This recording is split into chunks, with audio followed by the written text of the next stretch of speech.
if it's religion itself or the organization, the we and the they and the haves and the have-nots. We're right and you're wrong, as opposed to all being the same spaceship.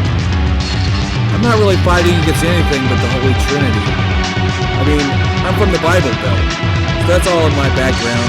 Christianity, so that's the way the particular satire takes place. You think of the Holy Trinity in terms of the triangle, geodesic domes. That's actually where I'm at personally. In the Christian church, or at least in the Protestant church, the Holy Trinity, Father, the Son, and the Holy Ghost. The three has been a magic number for all sorts of sciences and neurosciences. I make it a habit of trying to be really aware of things I love and the things I hate, and I use them all equally. I don't understand Southern Bible Belt Protestant racism. In terms of brotherhood, which they preach simultaneously, that was perhaps the first indication I had that something was amiss. Well, the normal average Christian Midwestern bag, and racism as well. You know, we're all victims of or products of our environment. My thing is to throw it back at them, keep the circle going. That's pretty vague, but it's the best I can do. I suppose you say that because the words I say in the gospel medium are completely out of order with the meaning of gospel. The gospel means truth, and I try to say what I believe to be the truth in a medium that is proven mass communicator.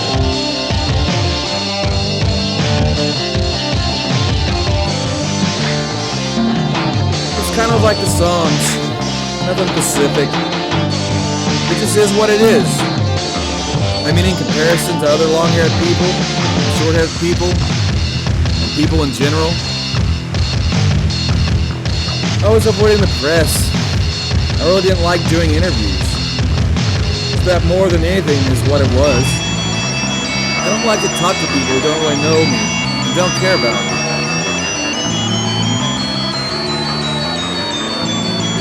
I've never been off stage for the past 50 years.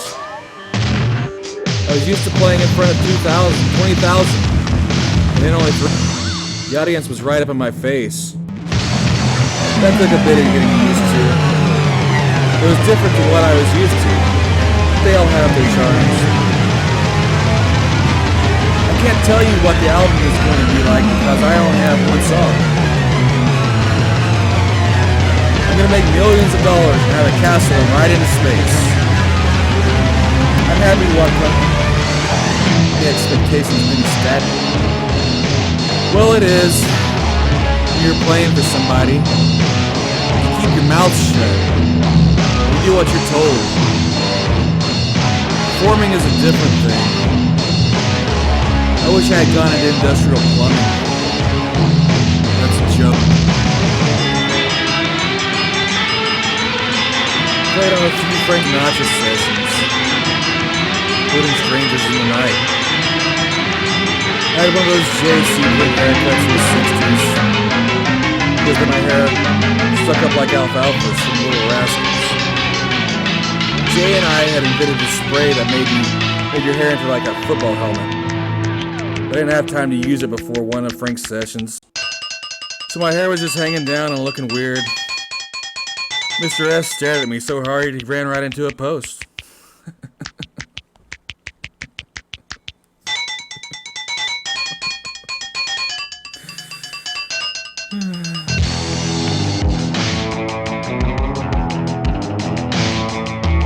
I was like a jobber, like an air conditioner installer.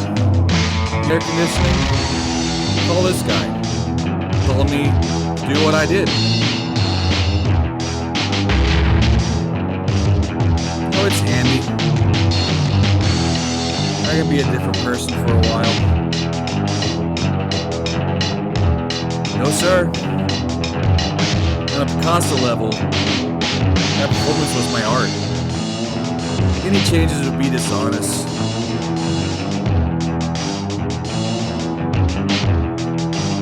No, I did it right the first time.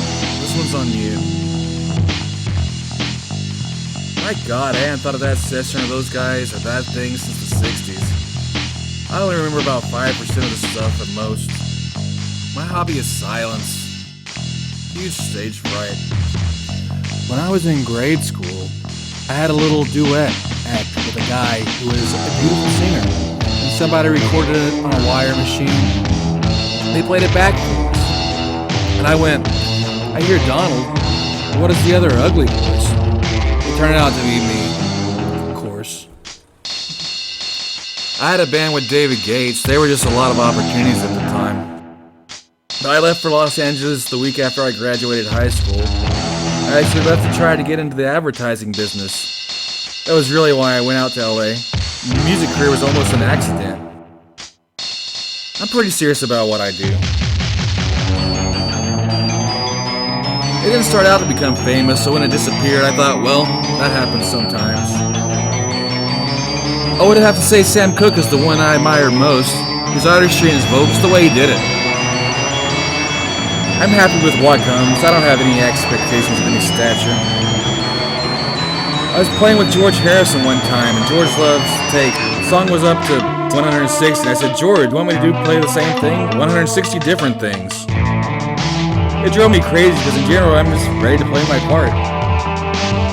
You know, my feet are giving out on me, but I have a wheelchair that folds out on my tour bus. I've almost got this little tricycle, so if I want to go someplace, I just get those out. I was on the road with Jerry Lee Lewis when I was 15. Can't imagine not doing it. That's what I do. My chops have always been sort of weak because the right side of my body was paralyzed a little bit. It was very limiting. I have to design stuff I can play. It took me a year and a half to figure out how to hold a guitar pick. I have damaged nerve endings on the right side, so my piano style comes from designing stuff I can play with my right hand. Some of it effectively mimics classical stuff.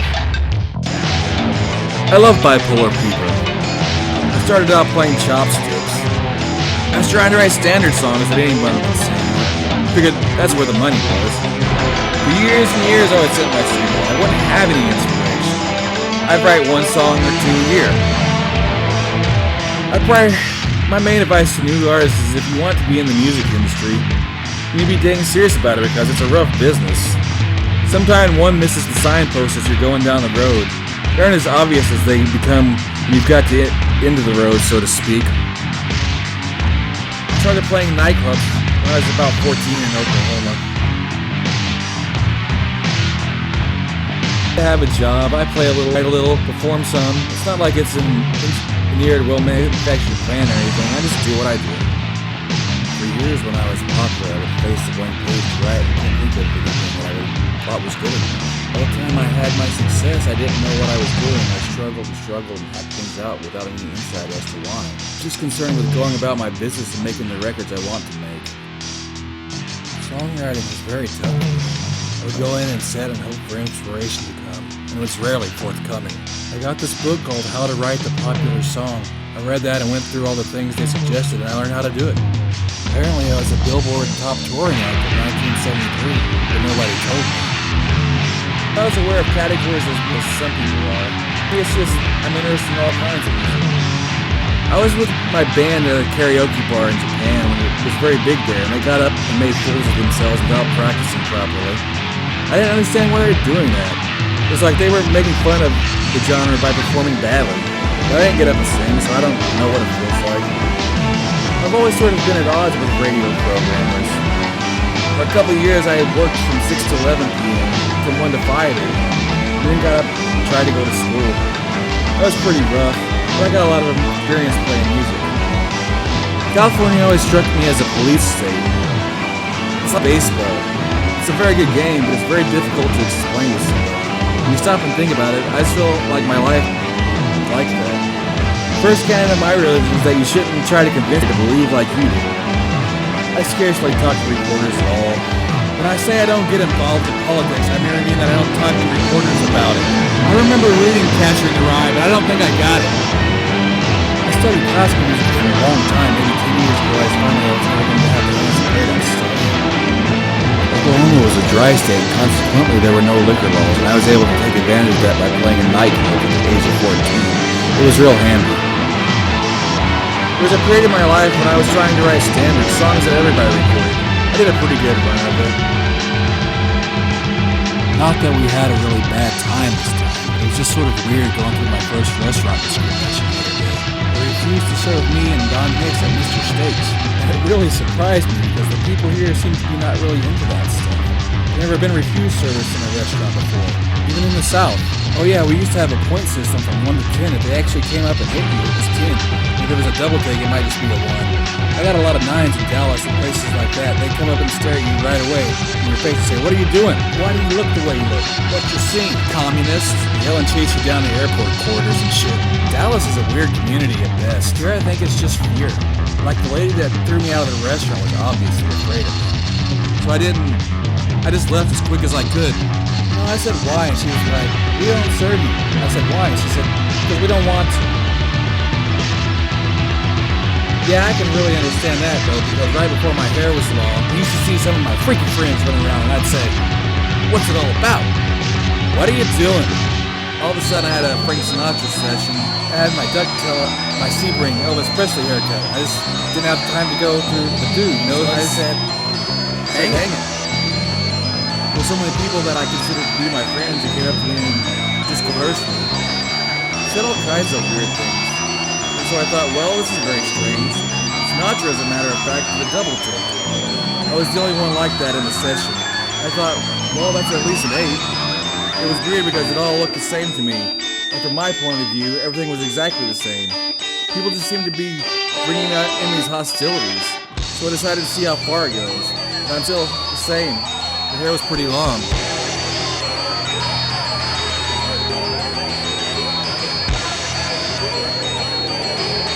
Consume those products. But I'm not an ecological freak. More women's liberation. I'm totally politically inactive. If everybody agreed to quit using money, I'd be happy to play for free for a while. I don't play benefits of any kind or fundraisers. I prefer to play at hospitals. People who otherwise can't see us. But I can't see playing for causes, whatever the cause might be. I'm not so much of a person for causes specifically. If it's my cause, or some poor people's, I'll try to help.